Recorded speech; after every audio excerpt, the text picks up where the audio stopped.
I am utilizing the Bit Integrations plugin to establish a connection between these two platforms. Let's go to Bit Integration Dashboard. Now click on Create Integrations.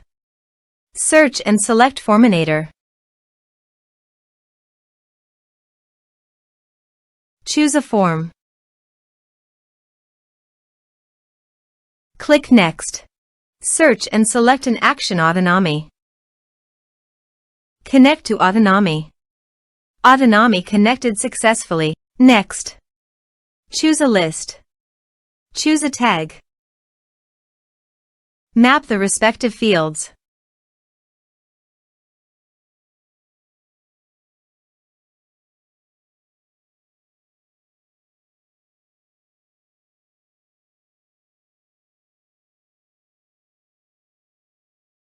Here are some advanced features in action and conditional logic.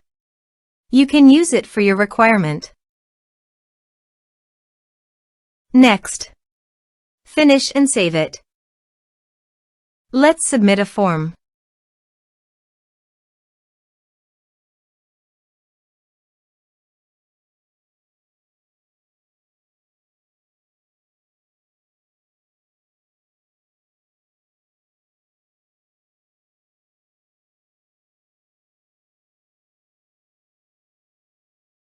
Click on Send Message.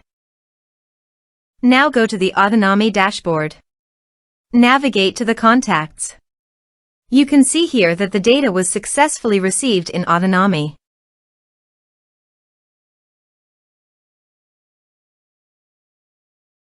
Thanks for watching.